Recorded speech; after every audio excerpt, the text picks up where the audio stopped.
আমি নাকি মাদ্রাসায় চাকরি করতেন, আমার এই অবস্থা কেন? আগে আমি মাদ্রাসা চাকরি করছি, এখন টিকটকার হয়েছি, টিকটকার। আপনারা কি মোল্লাকে কাজ করবেন?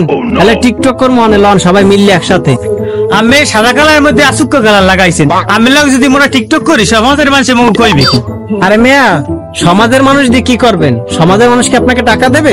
টিকটক করলে টাকা দেবে। টিকটক করলে টাকা পাওয়া যায়, হেলে আমি লাগ মোরাও আছি। হুজুর টাকা পাওয়া যায়, হেলে আমিও আছি।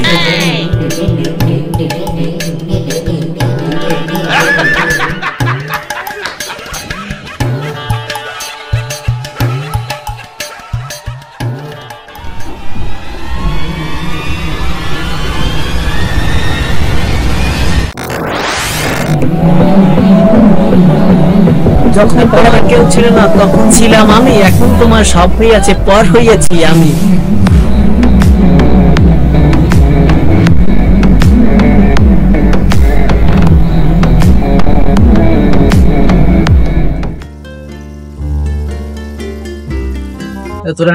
আরে খাইছি খারা এদিকে এদিকে এদিকে এদিকে এদিকে এদিকে চাচা গাছে কি ভাই আমি করতেছ ভিতরে। তুই আমার ভাই বলো চাচা? আরে হরতাছ কি? সরি আমি কাকু না। আরে আমি হরতাছ কি? মোরা টিকটক করতে। টিকটক কি কোন স্বাভাবিক মানুষ করে? হইয়ে কর নাকি টাকা পাওয়া যায়? টাকা পাওয়া যায় না? আর কোনো পথ পাইলি না তোরা? না ওই শুনলাম টিকটকে অনেক টাকা পাওয়া যায়, টিকটক করতে। হেলি টিকটক তো কইলে কেডা এটা? ওই ভাই কইছে।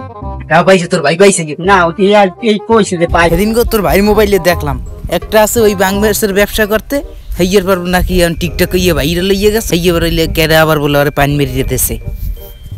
কি করবো? এই কি করবে? নিজেই শৈলে খাইতে এইবার কাজ করবে। দাঁড়ান যা হুজুর, আমি হুজুর আসলেন কি লাগাইছে? গেঞ্জি করতে আছেন, আবার প্যান্ট পরছেন, এগুলো কি কি করা যাচ্ছে না? আমি মাদ্রাসায় চাকরি করছি। কয় টাকা বেতন দিয়েছেন? মাত্র 5,000 টাকা বেতন দিয়েছেন। 5,000 টাকা আমার কি হয় বলেন? আমার খোঁজ খবর লইছেন আপনারা? শুধু মাদ্রাসায় আসি, ডিউটি করি, কাজ করি, আপনারা আমাকে ঠিক মতো বেতন তাও ঠিক মতো দেন নাই। আজকে এই ঠিক কেমন কারণে এই লাইনে আসছি। টাকা দরকার, টাকা ছাড়া আজকালকার দুনিয়ায় কিছু নাই। হুজুর আমি যে কইতেছেন সবই ঠিক আছে, কিন্তু আমি যে পথটা বাঁচিয়ে এনেছেন এত স্বাভাবিক কোনো মানুষের পথ না। এখানে দেখেন ট্রেনিং ওই স্কুল করে দেখেন সবাই কুচের নান মোড়াই খেল। টিকটকের মধ্যে দেখছেন সবাই ছিল মানসিক প্রতিবন্ধী। ভালো ভালো আরো তো অনেক পথ আছে, এগুলো আমি বাঁচিয়ে নিতে পারতেন না? আর হুজুরের ইনকাম একটু কম, ঠিক আছে, আল্লাহ তো এর মধ্যে দিয়েছে বরকত। আমি এর পাশাপাশি অন্য কিছু করতেন বা আমাকে দ্বারা কইতেন যে এই বেতন হয় না, এটা আমার দ্বারা কইতেন, তাইলেও তো হইতে। আমি টিকটকে এই কুচের পথ নিলেন খাই এখন। আব্দুল সাহেব আপনার কথা ঠিক আছে, কিন্তু আসলে আমি এভাবে যে আমি বুঝতে পারি নাই। আমার সাংসারিক চাপের কারণে আমি অনেক অ্যাপসেট হয়ে গেছিলাম। আমি কি করব বুঝতে পারি নাই। পরে আমি চিন্তা করে দেখলাম এটাই সবচেয়ে মেইন ভালো জায়গা, যে টিকটক করলে, সেলিব্রিটি হলে টাকা ইনকাম করা যায়।